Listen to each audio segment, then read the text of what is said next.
트럼프가 정부의 재정적자 악화를 막기 위해서 미국 내 처방약에 대한 가격을 글로벌 최저가 수준으로 낮추겠다. 발생 가능한 두 가지 시나리오를 정리를 해봤는데, 비싼 약을 가격을 인하 안 했을 때 보조금을 줄이겠다 해가지고 보조금을 감소하면은 결국은 정부 보조금이 줄어든 거기 때문에 소비자의 지출 부담이 증가하게 되고, 그 과정에서 약은 필수 소비재이기 때문에 소비자들이 이탈하거나 그럴 리는 거의 없을 것 같고, 그래서 유나이티드 헬스그룹에 대한 영향은 크지 않을 것 같다. 그래서 이제 1번 시나리오가 일어나게 되면은 기존의 수익 모델이 그대로 잘 작동할 수 있는 그런 모델이 되지 않나. 그러면 지금의 주가 폭락은 줍줍의 기회라고 해석을 해볼 수가 있겠고,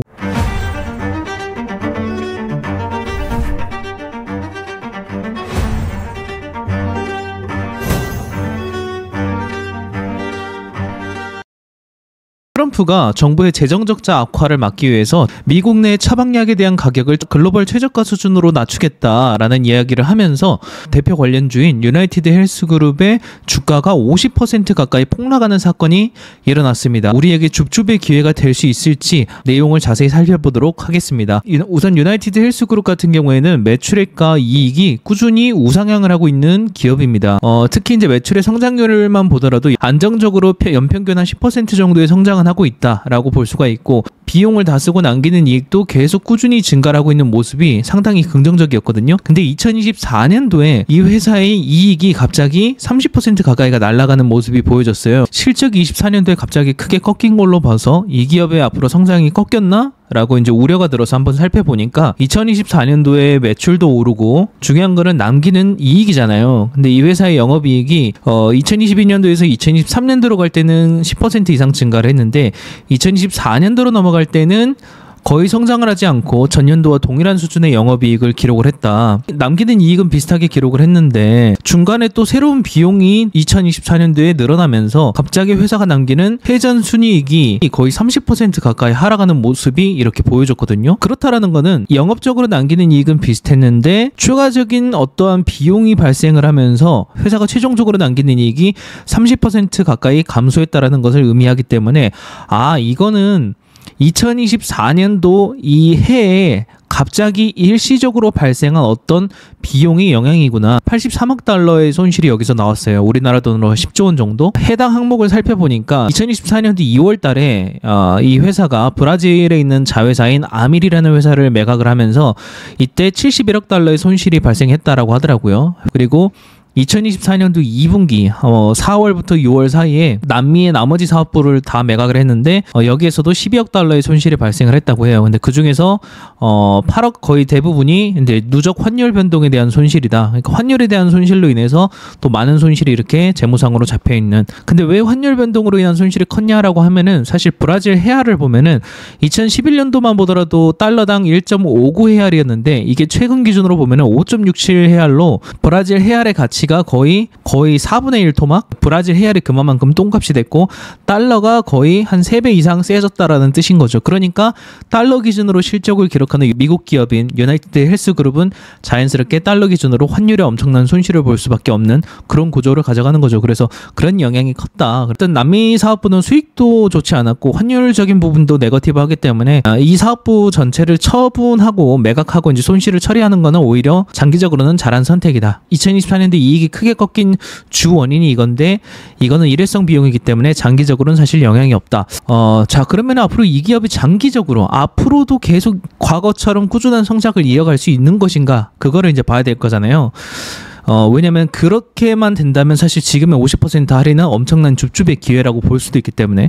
그래서 이 기업의 주요 소액 모델을 살펴보니까 옵툼이라는 주요 사업과 그리고 유나이티드 헬스케어라는 사업 부문이 두 가지가 있는데, 이게 각각 뭐냐면은 이게 각각 상당한 매출과 이익을 차지하는데, 이익 남기는 영업이익을 보면은 이게 단위가 10억 달러예요. 2024년도에 이 헬스케어 부분에서 156억 달러의 이익을 기록을 했고, 그리고 24년도에 옵툼이라는 그 사업부에서 167억 달러의 이익을 기록을 했다. 이익만 보면은 헬스케어보다 옵툼이라는 곳에서 더 많이 이익을 기록을 하고 있다라는 것을 알 수가 있는 거죠. 정리하면 이렇습니다. 이 회사는 유나이티드 헬스케어와 옵툼이라는 두 주력 사업으로 이루어지는데, 유나이티드 헬스케어는 보험사고요. 그리고 옵툼 같은 경우에는 병원 운영을 대신해 주거나 약값에 대한 협상을 하는 PBM 사업을 주로 운영을 하고 있습니다. 그래서 이 두 개의 사업이 거의 50대 50의 매출 비중을 차지하는데, 거의 회사가 남기는 전체 이익의 거의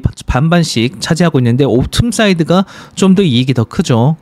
그리고 각각의 사업 부분별로 주요 수익원을 보면 헬스케어는 자연스럽게 보험업이다 보니까 개인이나 단체에서 걷어들이는 보험료가 주요 수익원이고, 옵툼 같은 경우에는 병원 위탁관리나 아니면은 PBM사라서 약값에 대한 협상을 하고 제약사의 리베이트를 받기 때문에 그런 B2B 계약 수익이 높다. 회사 대 회사 간의 거래 계약 수익이 대부분이다, 이렇게 볼 수가 있는데요. 뭐 보험은 사실 너무 익숙하기 때문에 사실 이 옵툼이라는 게 이제 좀 궁금하실 것 같아요. 이번에 사실 트럼프가 약값에 대한 언급을, 처방약 가격을 최저가 수준으로, 글로벌 최저가 수준으로 낮춘다라는 것도 사실 이 부분과 연관이 있어서 여기에 대해서 좀 더 자세히 설명을 드리도록 하겠습니다. 우선은 이 PBM사가 뭐냐, 미국에서 이제 우리가 병원을 가고 이제 병원에서 이 약 드시면 됩니다 해서 약국에서 받아가세요 라고 이제 처방전을 써주잖아요. 그 처방약에 대한 미국 안에서 일어나는 전체 처방 청구의 80%를 이 세 개의 PBM사가 처리를 한다라고 합니다. 그러니까 이 세 개의 회사의 영향력이 엄청나라는 거죠. 약값에 대한 영향력, 뭐 새로운 약에 대한 도입에 대한 영향력이라든지 모든 게 엄청난 힘을 가지고 있는 애들이에요. 시장 점유율만 보더라도 익스프레스 스크립츠가 30%, CVS가 27%, 그리고 옵툼이 23%. 그래서 이 세 개만 합쳐도 미국 전체 처방 청구의 80%나 처리할 정도의 엄청난 힘을 가지고 있는 대형 PBM사들이다. 그래서 얘들이 뭐 하냐면은 이 미국에서 유통되는 그 약에 대한 약값을 협상을 하거나 제약사랑, 그리고 처방약 목록을 관리해서 야, 이 병에는 이 약을 쓰세요라는 실제 목록 관리까지 다 진행을 하고, 약국들의 네트워크를 관리하면서 실제로 약국에서도 그 해당 목록에 있는 약을 쓰도록 유도를 한다라든지 그런 다양한 업무들을 이 회사가 다 담당을 하고 있습니다. 근데 유나이티드 헬스그룹이 가지고 있는 게 이제 이 옵툼 사이드 요거거든요. 이 옵툼, 이 세 번째 요거. 그리고 여기에서 이 회사의 전체 이익의 52%가 남기는 이익의 52%가 여기서 나오고 있다라는 거죠. 그래서 상당히 중요한 비즈니스 모델입니다. 그래서 정리하면은 이 회사가 지금 영위하고 있는 사업을 다 합쳐보잖아요. 이런 그림이 나와요. 보험사가 있고, 병원 위탁관리 있고, 약값에 대한 협상이나 목록 관리까지 하고 있네. 그러면은 우리가 보험을 가입해서 거기에 이제 적용이 되는 병원을 방문을 하고, 그 병원도 얘네가 직접 관리를 하고 있으니까 그 병원에서 이제 서비스하고 보험 청구도 여기서 직접 관리할 수 있는 힘이 있는 거죠. 처방약에 대한 약값에 대한 협상까지 이 PBM사가 다 진행을 하니까 모든 의료 영역에서의 가격 컨트롤 뭐 이런 것들을 다 할 수 있는, 그래서 최적화된 구조를 잡아서 이익을 극대화시킬 수 있는 사업 모델을 A부터 Z까지 다 하고 있다, 이렇게 해석을 해볼 수가 있겠습니다. 근데 이제 트럼프가 약값 비싸다 이런 이야기를 많이 하잖아요. 그 이유가 뭐냐면 해외에서 판매되는 약값들은 사실 상당히 저렴한데 미국에서 판매되는 거는 거의 4배에서 5배 정도의 가격에 이렇게 판매가 비싸게 되고 있으니까 미국이 너무 착취당하는 거 아니냐, 이제 이렇게 해석을 해볼 수가 있는데, 그 구조가 이런 것 때문이에요. 유나이티드 헬스케어라는 보험사가 있고, 옵툼이라는 이제 PBM사, 약값을 이제 협상하는 PBM사가 있는데, 환자가 일단은 보험을 가입을 합니다. 그러면 이제 유나이티드 헬스케어는 보험료를 청구하죠. 그리고 나서 이제 환자가 어디가 아프다라고 해서 이제 하면은 그 어떤 특정 병원, 이 옵툼이 약값도 협상을 하지만 아까 병원 위탁관리 경영도 그 대행을 하는 업무를 또 한다고 했잖아요. 그래서 자기가 이제 경영을 하는, 그 위탁 경영을 하는 병원으로 이 고객을 또 유도를 해가지고 방문을 하게 하면 여기 또 매출이나 실적도 오르고, 보험사 입장에서도 일단 매출도 발생을 하지만 보험료로 인해서, 그리고 병원을 방문하면 병원 세일즈가 올라가서 여기에 실적이 개선이 되면은 실적 베이스로 성과급도 옵툼이 또 받아갈 수 있는 그런 모델도 되는 거고, 그리고 병원에서 이제 진료가 끝나고 나면은 또 환자가 진료를 받고 나면 이제 약도 이제 그 처방을 받잖아요. 그 약에 대한 것도 또 약이 이제 싼 것도 있고 비싼 것도 있겠지만, 비싼 약 같은 경우에도 보험 처리가 되기 때문에 보험사가 이제 결국은 최종적인 돈을 지급을 하는데, 내 민간 보험사도 있지만 거기에 대한 비용 지급을 대행하는 곳이 민간보험 외에도 그 정부 사이드라든지 메디케이드나 메디케어 여러 가지 그 지출처가 있거든요. 그건 뒤에서 설명을 드리고, 그래서 이제 약의 판매가 일어나는 거죠. 그럼 그 약의 판매가 일어나면은 옵툼이 해당 약에 대한 보험료를 청구를 해요. 유나이티드 헬스케어. 그럼 유나이티드 헬스케어가 보험료를 지급하죠. 옵툼에. 옵툼이 그거를 약국에다가 뭐 소액의 마진을 떼고 약국에 이제 정산을 해줍니다. 그 과정에서 옵툼이 사실 쓰는 돈은 없지만 옵툼은 여기서 또 어떤 수익을 얻냐면, 이 글로벌 제약사가 자기네가 새로운 약이 나와가지고 그 약을 미국에 유통을 하고 싶어요. 시장 점유율을 늘리고 싶어. 근데 얘네가 전체 처방약의 23% 이상의 영향력을 미친대요. 그래서 얘네한테 야, 약이 500불이면 내가 거기에 20에서 30% 너네한테 리베이트로 줄게, 하나 팔릴 때마다.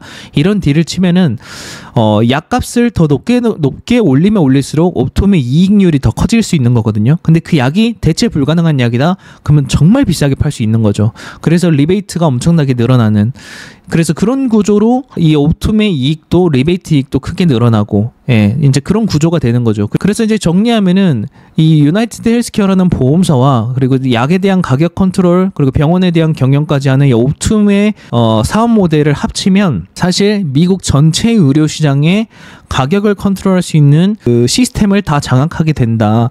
그렇기 때문에 얘네가 의도적으로 약값을 가격을 올리면은 마진도 늘어나겠지만, 그렇게 되면은 헬스케어 지출에 대한 비용이 크게 늘어나겠죠. 병원비도 마찬가지예요. 그리고 이제 옵툼이 글로벌 제약사가 이제 리베이트 준다 해서 그 옵툼이 이제 선호의약품으로 이제 해당 약을 또 등록을 하면은 그거를 처방을 받으면 또 이 모회사인 유나이티드 헬스케어에서 보험료를 지급한다. 뭐 이런 구조도 이제 세팅을 할 수가 있고 혜택을 주는 거죠. 그걸 씀에 따라서.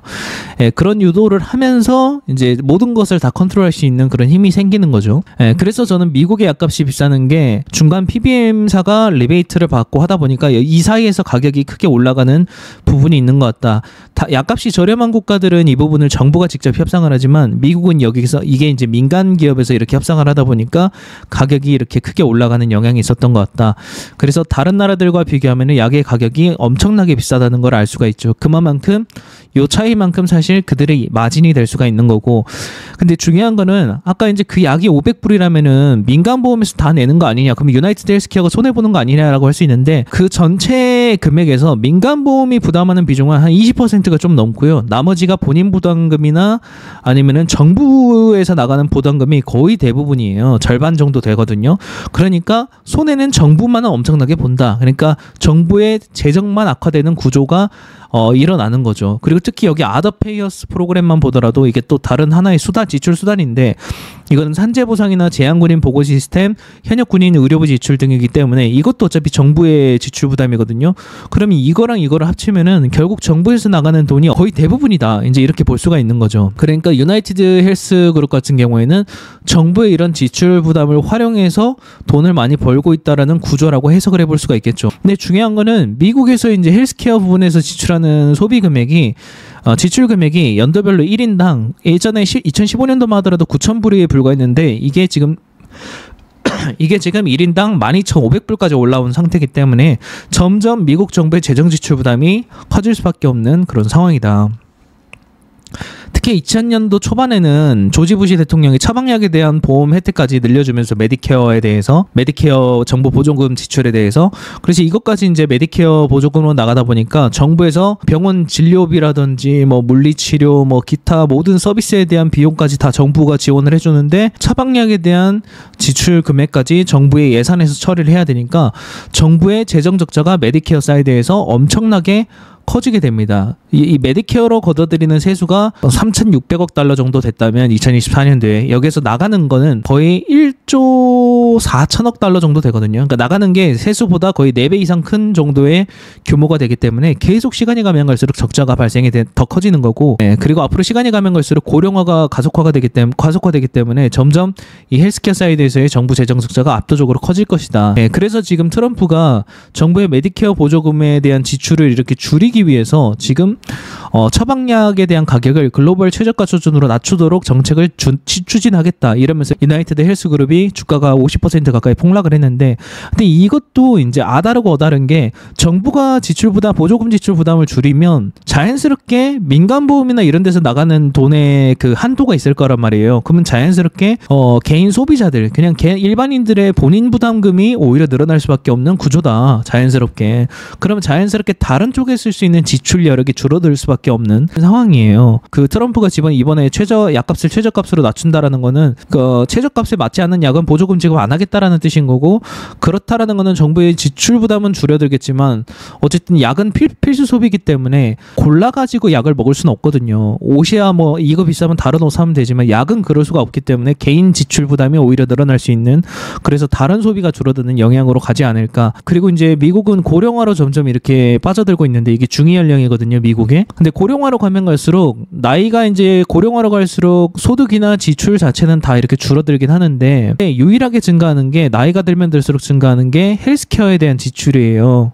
그러니까 고령화로 가는 미국이 시간이 가면 갈수록 자연스럽게 헬스케어 사이드의 지출이 계속 증가할 건데, 그렇게 되면은 정부의 메디케어, 메디케이드 지출 부담이 너무 커져가지고 점점 감당할 수 없는 정도의 상황이 될 수 있다. 근데 그 근본적인 원인이 아까 유나이티드 헬스그룹이 하고 있는 그런 비즈니스 모델, PBM사 때문에 그런 모델이 되는 거니까 그걸 이제 때리겠다라고 하는 거예요. 그래서 저는 항상 이런 방향으로 살펴보거든요. 정부의 정책 방향이 그 시장을 살려주는 데 지원을 하고 있는가, 아니면 그 시장에 크게 영향을 미치는데 정책을 펼치고 있는가를 살펴봐야 되는 거고, 정책이 시장에 미치는 영향, 그리고 그 시장에서의 이 기업이 어떤 포지션을 취하고 있어서 어떻게 성장을 하고 있는지, 앞으로도 성장할 수 있는지, 그래서 그로 인해서 수익성이 증대될 건지 아니면 수익성이 크게 위축될 건지, 이거를 저는 항상 이 구조로 항상 살펴보는 스타일인데, 이 관점에서 유나이티드 헬스그룹을 보면은 정책 자체가 지금 부정적으로 바뀌려는 움직임이 보이고 있어요. 근데 어쩔 수 없는 구조적인 문제 때문인 거죠, 고령화로 가면서. 그래서 이제 트럼프가 이제 최저가 기준약가 정책을 본격적으로 추진하겠다라고 이제 언급을 했고,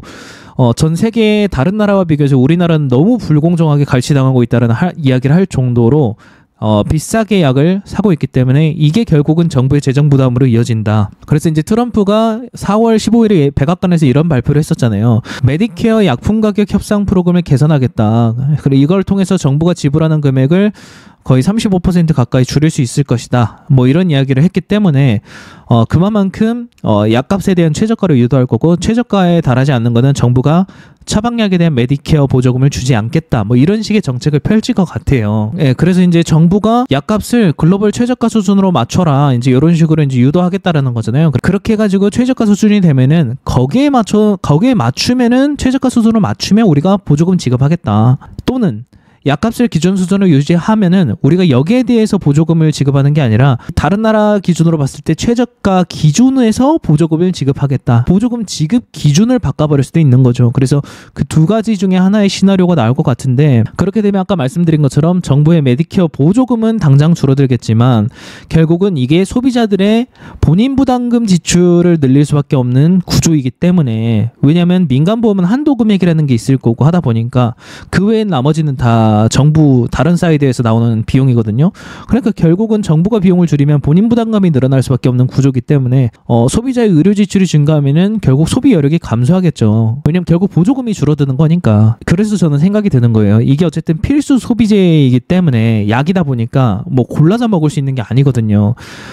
그래서 뭐 대체제로 대체하기도 쉽지 않은 거고, 그래서 정부 지출은 뭐 이 정책을 한다고 하면은 감소할 수는 있겠지만 중요한 거는 약값에 대한 인하를 이 PBM사가 적극적으로 진행을 할지, 제가 봤을 때는 오히려 안 할 거라고 생각이 들거든요.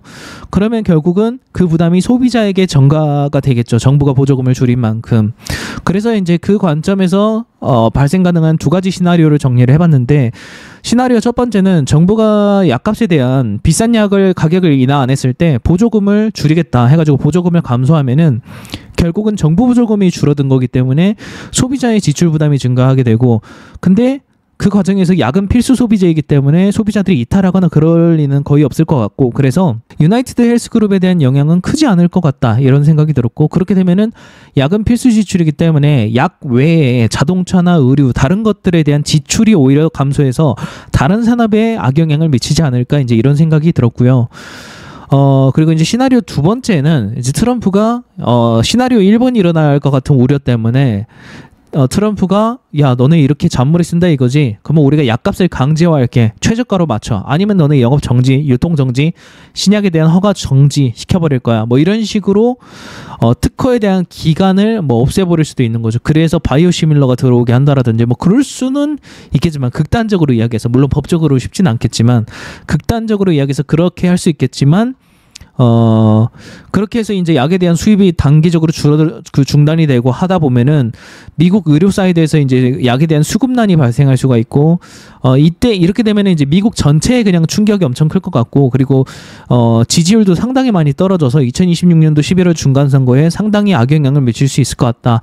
물론 이 시나리오가 일어난다면 유나이티드 헬스그룹의 52%의 영업이익을 창출하는 PBM 모델 옵툼의 경우에도 상당한 영향을 받아서 지금의 폭락 주가가 또 말이 된다라고 해석을 해볼 수도 있는 거죠. 그래서 이 두 가지 시나리오가 될 것 같은데, 제가 개인적으로 생각했을 때는 미국 지금 재정 상태를 봤을 때, 그리고 앞으로 이제 고령화가 늘어나면서 비용 지출이 커질 걸 생각하면은 극단적으로 봤을 때 2번도 지금 아니면은 못할 것 같다. 그래서 지금 한번 칼을 들었을 때 뭔가를 해야 될 것 같긴 한데, 또 그럼에도 불구하고 현실적으로 이게 갑자기 어떤 걸 도려내기가 쉽지는 않을 것 같다라는 생각이 들어서 1번 시나리오의 가능성이 또 있어 보이지 않나, 이제 이런 생각이 좀 드는 거죠. 그래서 이제 1번 시나리오가 일어나게 되면은 유나이티드 헬스그룹은 영향은 받지 않고 약에 대한 그 부담을, 소비자 부담이 오히려 커지는 거니까 기존의 수익 모델이 그대로 잘 작동할 수 있는 그런 모델이 되지 않나. 그러면 지금의 주가 폭락은 줍줍의 기회라고 해석을 해볼 수가 있겠고, 그런데 만약에 2번 시나리오로 간다고 하면 어쨌든 유나이티드 헬스그룹의 주력 사업 중에 메인 사업을 잃는 거기 때문에 현재의 주가 폭락이 make sense 할 수 있는, 그러니까 말이 되는 그런 결과를 초래하겠죠. 예, 왜냐하면 약에 대한 비즈니스를 도려낸다라는 뜻이니까. 그러면 이 주력 모델인 옵톰의 비즈니스 모델이 날아가게 되는 거고, 그러면 이게 영업이익의 52%를 차지하니까 주가 폭락이 또 말이 되는 거죠. 근데 그렇다고 해서 이제 주가가 50%나 빠질 거냐? 어쨌든 이게 PBM 사이드가 많은 매출을 창출은 하겠지만, 사실 병원 위탁 관리 매출도 있고 여러 가지 매출이 있다 보니까 뭐 여기서 이제 많은 매출이 날아가긴 하겠지만 50%나 하락할 정도인가라고 생각을 해보면 좀 과대로 빠진 게 아닌가, 이제 이런 생각이 좀 드는 거죠. 그래서 그런 관점으로 제 생각을 이제 두 가지 시나리오로 좀 정리를 드렸고요. 판단은 여러분들께서 앞으로 나오는 트럼프의 정책 방향들을 지켜보면서 판단을 해보시면 좋을 것 같고요. 그래서 이제 저는 정부의 정책 방향의 전환을 항상 먼저 보면서 이게 시장에 어떤 영향을 미치고, 그게 해당 시장에서 가장 큰 사업을 영위하고 있는 이 유나이티드 헬스그룹 같은 애들의 성장에 어떤 영향을 미쳐서 수익성에는 어떤 영향을 미칠 것인가, 데이터로 이런 식으로 살펴보면서 기업을 분석하는 것을 선호합니다. 네, 그래서 이런 기준으로 앞으로 이제 미국 안에서의 빠르게 성장을 하고 매출과 이익이 가파르게 성장하고 있으면서 이렇게 주축의 기회가 나왔거나 뭔가 상대적으로 저평가된 기업, 아직 주목받지 못한 기업들을 실전 투자 관점으로 필터링해서 스터디를 해나가는 아세안 패스의 미래전략실 멤버십을 이번에 새로 런칭을 했습니다. 그래서 6월 2일까지 모집을 진행을 하기 때문에 관심 있으신 분들은 본 영상에 있는 댓글에 있는 안내글을 한번 참조해 보시면 좋을 것 같고요. 그리고 제가 이제 이번 주 5월 24일 토요일에 저녁에 워렌 버핏이 평생 투자하는 그런 주식의 유형에 대해서 하나의 예시를 잡아가지고 여러분들에게 좀 설명을 드리려고 합니다. 그래서 대표 주식으로 이제 무디스라는 신용평가사 기업에 대한 분석을 좀 설명을 드릴 거고, 무디스를 설명드리는 이유는 최근에 이제 무디스가 미국 정부의 신용등급을 강등하면서 좀 바이럴이 많이 되기도 했었고, 그리고 이제 무디스라는 기업 자체가 매출도 그렇지만 이익도 엄청난 속도로 증가를 하고 있거든요. 그래서 그렇게 꾸준히 성장하는 기업들, 그리고 이제 진입 장벽이 높은 사업을 영위하는 기업들은 뭔가 이렇게 계속 성장하는 데 이유가 있겠구나. 그래서 워렌 버핏이 이렇게 평생 투자를 하는구나. 이제 이렇게 이해해 볼 수 있는 그런 강의이기 때문에 관심 있으신 분들은 이 본 영상에 있는 댓글에 있는 링크로 들어가셔서 신청을 해주시면 되겠습니다. 무료로 진행을 하니까 관심 있으신 분들은 이번 주 토요일 날 저녁에 뵙겠습니다. 네, 오늘 제가 준비한 컨텐츠는 여기까지고요. 오늘 영상이 유익하셨다면 구독과 좋아요, 알림 설정 부탁드리겠습니다. 감사합니다.